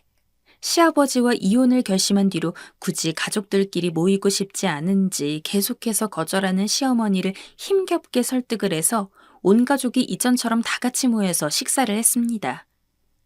정말 평소처럼 재밌는 이야기들 나누면서 웃고 떠들다가 제가 슬쩍 눈짓을 주면서부터 이벤트가 시작됐어요. 우선 남편이랑 제가 먼저 일어나서 방에 들어갔습니다. 아니, 쟤네는 왜 갑자기 말도 없이 방에 들어가? 벌써 다 먹었나? 어리둥절한 시어머니의 목소리가 저희가 있는 방까지 들렸습니다. 하지만 그 말에 아무런 답변도 하지 않은 채 나머지 서방님들이 먼저 일어나서 우르르 다른 방으로 들어가고, 그 이후는 동서들, 마지막은 시아버지였습니다. 이게 뭐 하는 거야?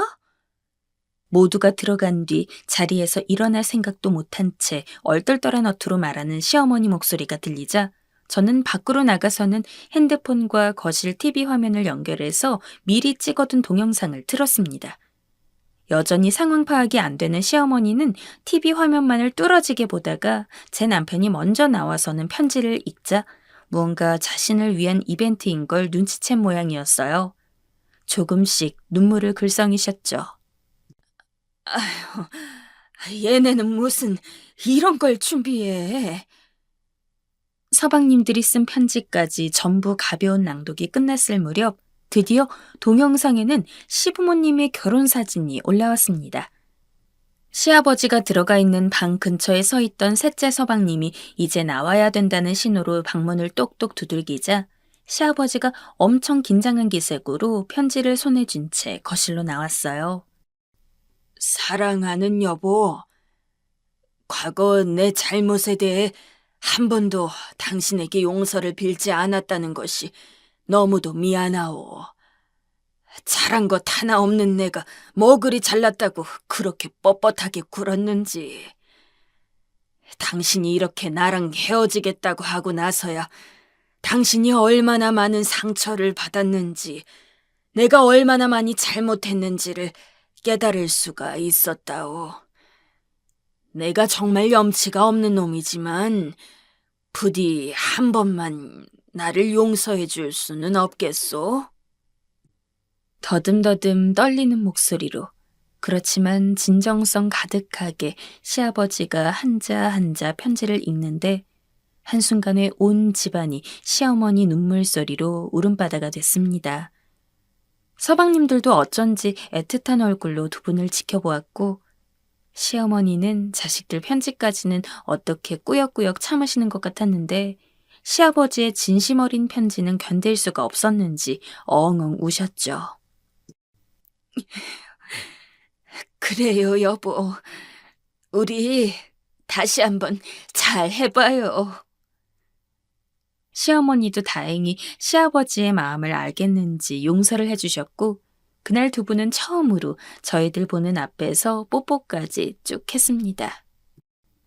그 이후로 많은 시간이 지나지는 않았지만 지금 두 분은 제가 그동안 봐왔던 그 어느 때보다도 정말 사이가 좋아 보이세요. 이벤트를 하기 전까지는 이게 성공할 수 있을지 걱정이 많았는데 잘 통해서 너무 다행인 것 같습니다. 앞으로도 두 번 다시 싸우지 않고 평생 이렇게 알콩달콩 사셨으면 좋겠어요.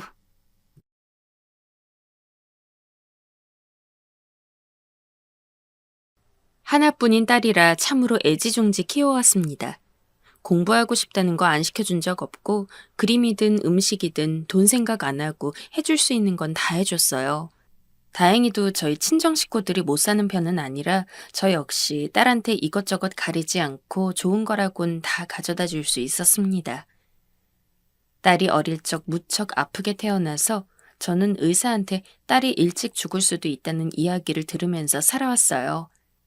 딸이 한 살 한 살 먹을 때마다 어찌저찌 무사히 이번 해는 넘겼구나 하는 안도를 하면서도 내심 내년까지 버텨줄 수 있을까? 라는 불안감으로 매일같이 두려움에 떨며 살아왔습니다. 다행히도 딸은 초등학교를 졸업할 때쯤에는 완전히 건강해져서 이제 더 이상 죽음이 가까울 수도 있다는 어떠한 공포로부터 벗어날 수 있게 되었습니다.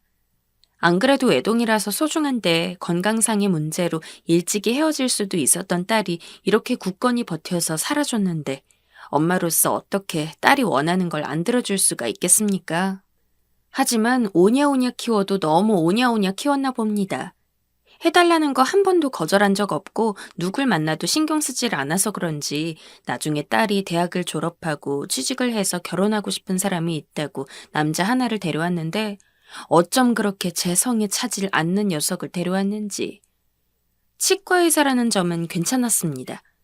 그래도 학창시절에 공부를 열심히 했다는 이야기이고 대학 가서도 게으름을 부리지 않았다는 증거니까요. 하지만 요새 의사가 뭐 한두 명인지. 저희 때도 아니고 지금이야 의사라고 해서 아주 추켜 세워주지도 않잖아요. 솔직히 자기 혼자 개업해서 제대로 이름 날리는 치과 아니면 일반적인 치과 의사들이 버는 돈은 거기서 거기라고 알고 있었습니다. 치과 의사면 개업할 생각은 안 해봤어요? 아, 하기는 했는데 저희 집 형편이 개업까지 하기는 좀 힘들어서. 저는 여러모로 딸이 저희 집과 사정이 맞는 집안의 남자와 결혼을 했으면 했습니다. 하지만 딱 봐도 사위는 가난해 보였죠. 부모님이 뭐 하냐고 물어보니까 어머니는 전업주부에 아버지는 작은 문방구를 한다고 했습니다. 전업주부의 문방구 집 아들이 치과의사라. 개천에서 용이 나긴 하는구나 싶었지만 솔직히 치과의사라는 점을 제외하고는 그 무엇도 제 딸보다 나은 게 하나 없었습니다.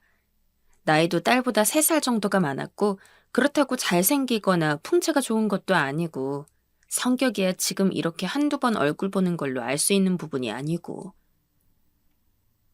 엄마가 보기에는 그 남잔 네 짝으로 안 맞는 것 같다.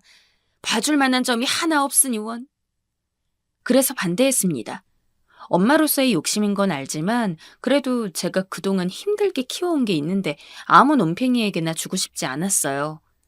적당히 안 된다고 하면 딸도 제 말을 들을 거라고 생각했습니다. 평소 제가 시키는 것에 반대 한 번 하지 않았으니까요. 하지만 딸은 제 예상보다 그 남자를 무척이나 좋아했나 봅니다. 나 그 사람 정말 사랑해, 엄마. 꼭 결혼하고 싶다고 한 번만 더 제대로 살펴봐주면 안 되냐고 이야기를 하는데 딸이 그렇게까지 간절한 모습은 처음 봐서 마음이 조금 흔들릴 뻔하긴 했지만 이미 첫인상에서 별로인데 굳이 2번, 3번 더 본다고 해서 크게 달라질 것 같지가 않았습니다. 정말 하루아침에 그 남자애가 벼락부자라도 되지 않는 이상 말이죠. 너 엄마 말 제대로 들어. 걔처럼 가진 것도 뭣도 없는 애랑 만나서 어떡하겠다는 거야? 너 결혼하면 엄마가 어느 정도 지원이야 해주겠지만 그 이후로는 너랑 남편이랑 먹고 사는 거야. 근데 지금 그 남자애가 돈을 벌어봤자 너보다 더 벌 것 같아? 나중에 애 낳고 그러면 돈 들어갈 일도 많은데 애 키우고 너네 생활비 하면서 또 저축은 어떻게 하려고? 남들이야 치과의사인 사위면 그래도 못해도 몇백은 벌 테니 봉 잡은 거 아니냐 하겠지만 저는 딸 그렇게 열심히 키워서 지금은 딸 이름으로 학원까지 하나 차려준 상황이었습니다.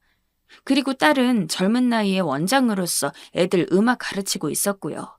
딸 아래로 달린 선생님들만 몇 명 있었습니다. 아무리 치과의사라고 해도 그냥 남의 병원에서 일하는 정도로는 절대로 제 딸 수입을 따라갈 수가 없었습니다. 제 기준에서는 수입뿐만 아니라 딸 수준도 따라가지 못하는 것이었고요. 엄마가 그 사람이랑 결혼하는 거 허락 안 해주면 저 집 나갈 거예요. 한 번도 포기하지 않을 거라고는 생각했지만 설마 그런 식으로 강수를 둘 거라고는. 몇 날 며칠을 저랑 그 문제로 싸우고 다툼을 반복하자 결국 딸은 제가 결혼 허락을 안 해주면 집까지 나가겠다고 하더군요. 설마 진짜 나갈까 싶어서 지켜보니까 정말 저 보란 듯이 짐을 싸고 아예 신발까지 신을 기세로 현관에 나갔는데 마음을 굳게 먹으려고 해도 자꾸 어렸을 때 딸이 아팠던 것만 생각나고 설마 진짜로 나가서 혼자 살다가 무슨 문제라도 생기면 어떡하나 싶어서 급하게 딸을 말렸습니다. 아휴, 알겠어. 엄마가 졌다. 울며 겨자 먹기로 그 남자애를 몇 번 더 봐야 했죠. 아니나 다를까 보면 볼수록 뭐가 괜찮았는지 전혀 모르겠지만 딸아이 성화가 너무 엄청나서 어쩔 수 없었습니다. 자식 이기는 부모 없다고 몇 번을 보다가 결국에는 결혼을 허락했죠. 이미 딸아이는 제가 그 남자의 얼굴을 보는 걸 허락했을 때 사실상 결혼 허락을 받은 것처럼 생각하고 있었기에 차마 결혼 허락을 안 할 수가 없었습니다. 딸아이는 제 말에 신나서는 웨딩홀이며 드레스며 알아보는데 참 부모 눈에도 차지도 않는 남자가 그렇게 좋은가 싶고. 하지만 막상 딸이 결혼을 하고 나서 사위에 대한 제 인상은 조금 바뀌었습니다. 솔직히 제가 생각해도 제가 좀 극성인 엄마라서 딸이 성인이고 이제 결혼까지 하긴 했지만 그래도 걱정되는 것이 이만저만이 아니었습니다. 너무 품에 끼고 키워서 세상 물정을 잘 모르는 것도 있었고요. 그런데 신혼집에 장모님 오는 거 좋아하는 사위가 누가 있겠어요. 반대로 저희 딸 사는 집에 사돈어른이 찾아온다고 하면 저라도 기분이 별로일 것 같은데 어떻게 하면 사위를 잘 구슬려서 가끔이나마 딸 얼굴이라도 보러 갈지 고민을 하고 있었는데 사위가 먼저 저에게 이야기를 꺼냈습니다. 장모님, 아무 때나 좋으니까 편하게 저희 집에 오세요.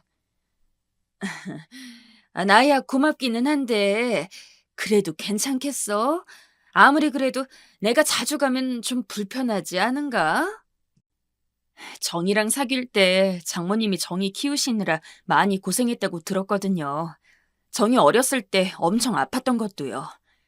정이도 물론 어른이긴 하지만 장모님 입장에서 계속 같이 살던 딸이 떨어져 샀는데 걱정이 안 되실 리도 없고. 저는 정말 괜찮으니까 아무 때나 오셔도 돼요. 티는 안 냈지만 그 대화로 사위에 대한 점수를 조금 높였습니다. 혹시나 빈말일까 싶어서 정말 평일이고 주말이고 분간 없이 찾아갔는데 사위가 병원에 있을 때면 얼굴도 못 보고 돌아가는 날도 있었지만 집에 있을 때면 사위는 언제나 한결같은 얼굴로 저를 반겨주었고 오히려 딸이 더 나서서는 부부끼리 오붓하게 좀 있으려 그러는데 엄마는 왜 이렇게 자주 와?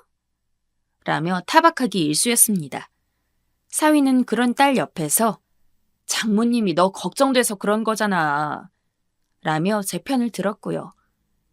집에 가서 사위 하는 걸 봐도 딸한테 굉장히 잘했습니다.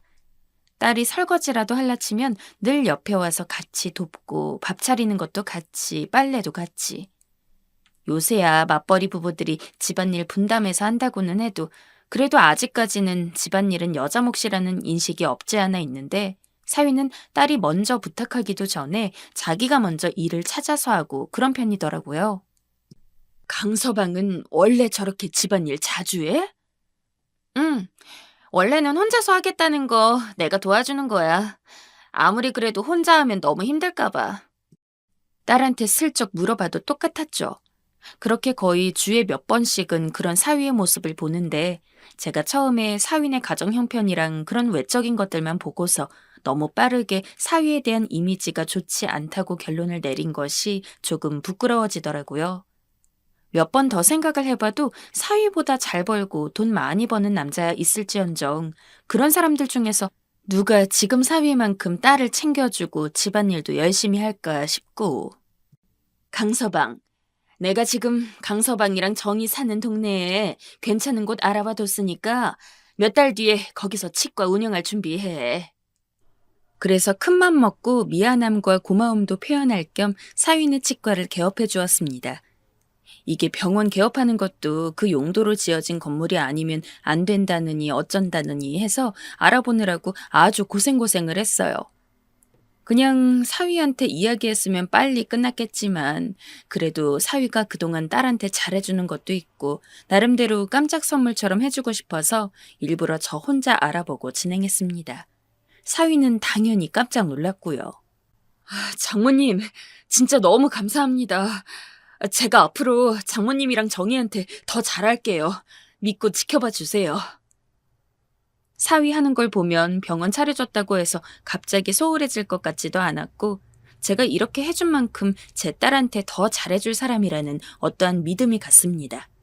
그리고 실제로 병원을 차려주고 몇 달 동안 가끔 딸한테 잘 지내냐고 전화를 걸면 남편이 너무 잘해줘서 자기가 할 일이 없다는 둥 아주 너스레를 떨면서 자랑을 하길래 아이고 잘났네 잘났어 라며 콧방귀를 뀌면서도 내심 사위가 제가 본 그대로구나 싶어서 안심했습니다.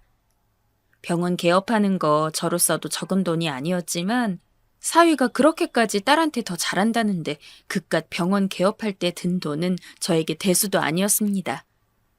그렇게 그 뒤로 딸아이에 관한 것은 완전히 안심을 하고 지내고 있을 때였어요. 개인적으로 조금 바빠서 한동안 딸한테 연락을 못하다가 오랜만에 안부도 물을 겸 연락을 하려는데 어쩐 일인지 딸아이랑 연락이 잘 안 되더군요. 거의 2달간을 그랬습니다. 가끔 어쩌다 전화가 연결이 되어도 좀 어두운 소리로 자기가 일이 너무 바빠서 다음에 전화를 걸겠다고 하고 끊기가 일쑤였어요. 평생 그런 모습을 보인 적이 없던 딸이었기에 당연히 걱정이 됐습니다. 집에 찾아가도 아무도 없는 날이 더 많고.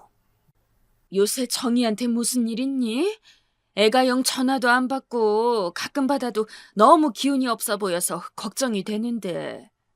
요즘 좀 학원 일이 힘든가 보더라고요. 제가 잘 위로해주고 있으니까 걱정 마세요. 사위한테 물어보니 학원 일이 힘들어서 그런 것 같다는데 그렇다고 해서 걱정이 안 되는 건 아니었지만 그래도 사위가 있었기 때문에 한시름 놓고 있었습니다. 그만큼 사위를 믿고 있었으니까요. 하지만 시간이 가도 딸은 나아질 기미가 전혀 보이지 않았고 이제는 아예 제 전화를 피하는 건지 뭔지 아예 목소리 한 톨 들을 수가 없더라고요. 결국 제가 딸의 원장으로 있는 학원까지 직접 찾아갔습니다. 엄마, 이 시간에 갑자기 여기는 웬일이야? 놀란 얼굴로 저를 보는 딸을 마주하는데 아니 그렇게 포동포동하고 예쁘던 딸이 못 본 새에 얼굴이 거의 반쪽이 되어 있더라고요. 애가 눈 밑은 퀭하니 시커멓고 볼살도 다 꺼져 있고 누가 봐도 무슨 일이 있는 사람이었습니다. 그래서 그냥 다짜고짜 딸을 끌고 나와서는 학원 근처 카페에 가서 자초지종을 캐물었어요. 대체 왜 그동안 연락도 제대로 안 됐는지. 너는 엄마가 걱정하고 있는 거 생각도 못해? 너 대체 무슨 일 있는 거야? 바른 대로 말해. 아니야 엄마. 그냥 요즘 좀 그래서. 요즘 좀 그런 게 뭔데? 그렇게 애매모호하게 말하지 말고 구체적으로 어떤 일이 있는 건지 똑바로 이야기를 해봐. 무슨 일이 있는지를 알아야 해결이 가능한 거면 엄마가 어떻게든 해주던지 할 거 아니야. 이야기하지 않겠다는 딸과 이야기하라는 저. 둘이서 몇십 분을 넘게 실랑이를 했습니다.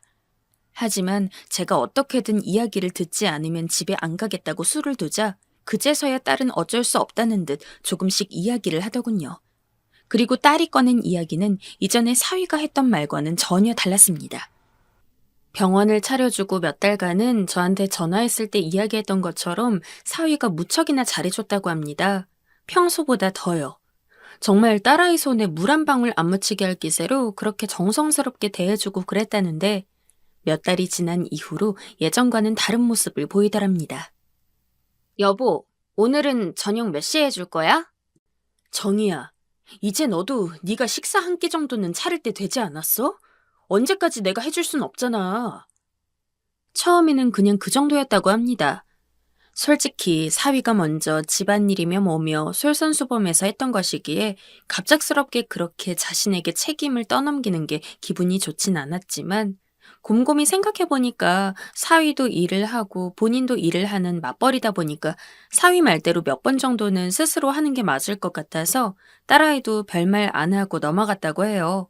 하지만 점점 사위는 자기가 원래 하던 빨래며 설거지며 아예 모든 집안일을 딸아이에게 완전히 넘겨버리기 시작했다고 합니다. 여보, 원래 설거지는 당신이 했잖아. 같이 사는 부부인데다가 맞벌이인데 집안일에 네 거 내 거가 어디 있어. 그리고 나 요새 바쁜 거 몰라? 당신이 좀 하면 되잖아. 어떻게 그렇게 손 하나 까딱 안 하려고 그래? 사위는 이제 딸아이가 집안일을 하지 않으려고 하면 대놓고 큰 소리를 내면서 타박을 주기도 하고 아예 대화 자체를 하지 않으려고 할 때도 있다고 했습니다. 그냥 일이 바빠서 잠깐 예민해진 거라고 생각하며 스스로를 위로해도 소용이 없다더군요. 보통 병원이 닫는 시간이면 칼같이 들어오던 사위는 어느 순간부터 점점 병원이 닫고도 남을 시간인데도 불구하고 연락도 없이 안 들어오다가 밤늦게 술 냄새를 풀풀풀 풍기며 들어올 때가 많았다고 합니다. 에휴, 강서방이 요새 스트레스가 많나 보다. 너도 마음 아프고 그렇겠지만 일단 조금만 더 지켜보자. 강서방이 너한테 좀 잘했니? 분명 네가 싫어서 그런 건 아니고 이유가 있을 테니까 너도 아내로서 조금 더 넓은 마음을 가지고 그러렴. 제가 어지간해서는 이런 문제에 딸 편을 안 드는 사람이 아닙니다. 오히려 딸아이가 조금 잘못한 문제에 대해서도 어지간하면 딸아이 편에 서는 사람이었어요. 하지만 그간 사위가 제 앞에서 보인 모습이 너무 진심이었기에 차마 딸아이 편만 들 수가 없었습니다. 물론 사위의 행동이 절대 잘했다고는 생각하지 않았어요. 하지만 제가 딸아이에게 이야기했던 대로 그냥 심적으로 많이 힘들고 그래서 지쳐서 잠깐 방황하는 정도라고 생각을 했죠. 나중에 시간이 지나면 다시 딸에게 잘해줄 거라고 믿었습니다. 그동안 제가 봐온 사위의 모습이 맞다면 말이죠. 그렇겠지. 그래, 엄마 말대로 내가 마음 잘 잡고 있어야지. 딸아이는 저한테 그렇게 얘기를 듣고 나서야 조금 안심한 듯한 얼굴로 집에 돌아갔습니다. 저도 딸아이와 헤어지고 집에 오는데 참 말은 그렇게 이야기하긴 했지만 딸아이가 고생하는 걸 모르는 건 아니어서 엄마로서 속이 착잡하더라고요. 그래도 금방 나아질 테니 더 이상은 제가 신경 쓸 일이 없을 거라고 생각했습니다. 그러나 제가 사위를 믿어도 너무 믿었나 봅니다. 딸이 그날 이후로 별다른 연락이 없길래 저는 둘이 알아서 잘 풀었다고 지레짐작하며 생각하고 있었습니다. 그런데 얼마 뒤에 딸이 연락도 없이 갑작스럽게 저희 집에 혼자 찾아왔습니다. 아니, 정희야, 네가 갑자기 웬일이야? 강서방이랑 같이 왔어? 아니면 혼자 온 거야? 엄마. 제 얼굴을 보고 갑자기 엉엉 우는데 깜짝 놀라서 청소기를 내던진 채 딸아이한테 달려갔습니다. 무슨 일이냐고 수십 번을 물어도 애가 엉엉 우느라 제대로 답도 못하더라고요. 한참을 달랜 끝에 딸아이가 간신히 눈물을 멈추고 조금 훌쩍거리더니 가방에서 약봉지를 하나 꺼내 들었습니다. 약봉지만 봐서는 무슨 약인지 모르겠는데 병원이 정신과더라고요. 아파서 병원을 자주 가긴 했어도 정신과는 한 번도 가본 적이 없는 딸이었는데. 나 요새 우울증 약 먹고 있어. 정이야, 너 대체 왜 그래? 갑자기 무슨 우울증이야, 우울증이. 엄마, 나도 제대로 사랑받고 싶어. 묻지 않아도 뻔했습니다. 딸아이가 이렇게까지 슬퍼하며 우는 이유에 사위 말고는 원인이 없었으니까요. 제 가슴이 얼마나 찢어지던지. 이렇게 우는 꼴 보려고 결혼시킨 거 아닙니다. 부모인 저조차 애지중지 귀하게 다루느라 한평생 나쁜 꼴 한 번 보인 적이 없는데 그런 귀한 딸을 데리고 갔으면 부모인 저보다 훨씬 더 잘해줄 생각을 해야지. 대체 사위가 뭐라고 다니길래 애가 이 지경까지 된 건지. 너 당장 강서방이랑 이혼해라. 내 이전에는 강서방이 금방 마음 다잡고 돌아올 것 같아서 그렇게 이야기했다만 지금 너 이렇게 힘들어하는 꼴을 보니까 강서방이 쉽게 변할 것 같지도 않다. 너 계속 이런 결혼 생활 유지하면 너만 갉아먹는 일이니까 애 들어서기 전에 빨리 헤어져. 아니야, 엄마. 나 남편 없으면 안 돼. 나 진심으로 사랑한단 말이야. 지금은 비록 날 제대로 봐주지 않고 있지만 그래도 분명히 언젠간 돌아올 거야. 어쩌면 그렇게도 미련한지 사랑에 빠진 딸은 엄마 말은 들리지도 않는 것 같았습니다. 어떻게든 현실을 일깨워주고 싶은 마음이 있었지만 딸이 상태가 너무 불안정해 보이고 좋지 않아서 괜히 자극하면 정말로 극단적인 선택이라도 할까봐 두려워 아무 말도 안 하고 그냥 품에 안고 다독여준 뒤 집에 보낼 수밖에 없었습니다. 아무래도 안 되겠어. 강서방네 병원에 가봐야겠어. 저라도 나서서 강서방과 이야기를 해봐야겠다고 생각해서 제가 차려준 병원으로 향했습니다. 택시에서 내려서 열심히 걷는데 문득 옆눈에 익숙한 얼굴이 걸렸습니다. 휙 돌아보니까 강서방이었어요. 커피숍에서 커피를 사고 있는 강서방, 그리고 강서방 옆에 착 달라붙어 있는 여자 하나. 예전에 병원 개업 후 몇 번 정도 찾아갔을 때 강서방이랑 유독 사이가 좋아 보이던 간호사였습니다. 사위 병원에 치과 간호사가 한 명뿐인 건 아니었지만 전 유일하게 그 간호사만 기억했어요. 처음에는 젊고 생긴 것도 연예인 같고 해서 눈길이 간 건데 점점 뭔가 꺼림칙한 느낌이 들더라고요. 그때 그 간호사가 눈앞에서 제 사위 팔짱을 끼고는 아주 어깨에 얼굴을 비벼대고 난리를 치는데 사위는 누가 봐도 해벌쭉한 얼굴로 간호사 볼을 꼬집더군요. 내가 저런 꼴을 보려고 그런 찝찝함을 느꼈나 싶어 팔을 걷어붙이고 씩씩대며 커피숍 안으로 들어갔습니다. 장모님이 여기는 어떻게... 사위가 절 보더니 당황한 얼굴을 했습니다. 저는 카운터에 올려진 물병을 들고 사위와 간호사의 얼굴에 뿌려버렸고요. 커피숍 안에 있던 손님들이 웅성거리는 소리가 들려왔지만 하나도 신경 쓰이지 않았습니다. 감히 내 딸 놔두고 바람피고 있던 사위를 당장 어떻게 해야 한다는 생각밖에 없었으니까요. 사위 팔짱을 끼고 있던 간호사는 깍 하고 소리를 지르더니 제 눈치를 보다가 불이 나게 커피숍 밖으로 나갔고 사위는 이러지도 저러지도 못하고 있었습니다. 네가 감히 정의를 두고 바람을 펴? 너 내가 민사소송이고 뭐고 할 수 있는 거 다 걸어서 병원 차려준 돈 다 받아낼 거니까 그런 줄 알아. 어디 가진 것도 없는 가난한 집 자식을 기껏 딸아이가 좋아하는 거 하나 보고서 받아들여줬더니 어디서 이런 말도 안 되는 짓을 해? 여전히 분이 가시지 않아서 숨을 크게 씩씩거리는데 사위가 저를 끌고서는 커피숍 밖으로 나갔습니다. 그러더니 근처 골목길에서 제 어깨를 턱 붙잡더니 정말 말 같지도 않은 이야기를 하더군요. 어머님, 정이 아픈 거 아시죠? 지금 이혼하면 정이 진짜 죽을지도 몰라요. 이번 한 번만 눈 감아주시면 제가 정이한테 잘할게요. 제일 분했던 것은 사위 말대로였다는 겁니다. 불과 얼마 전 저와 대화를 할 때 사위가 언젠가는 다시 돌아올 거라고 굳게 믿고 있던 딸아이가 생각이 나서 머리가 복잡했죠. 일단 사위와 헤어지고 나서도 한참을 고민했습니다. 딸아이는 사위가 설마 같은 병원에서 일하는 간호사랑 바람을 피는지 꿈에도 모르고 있을 거예요. 그냥 전부 이야기를 해야 할지, 아니면 입을 다물고 있어야 할지. 여보세요? 오늘 그 장면 난 못 본 거일세. 하지만 또 한 번 그런 장면 보였다가는 그때는 정희가 아무리 힘들어하더라도 내가 무슨 수를 써서라도 자네랑 우리 정희 헤어지게 할 거니까 그런 줄 알게. 하지만 저는 결국 딸아이 상태를 고려해서 사위의 외도를 한번 눈 감아주기로 결정했습니다. 모르는 것도 아니고 알면서 넘어가는 외도라니. 얼마나 가슴이 쓰리던지.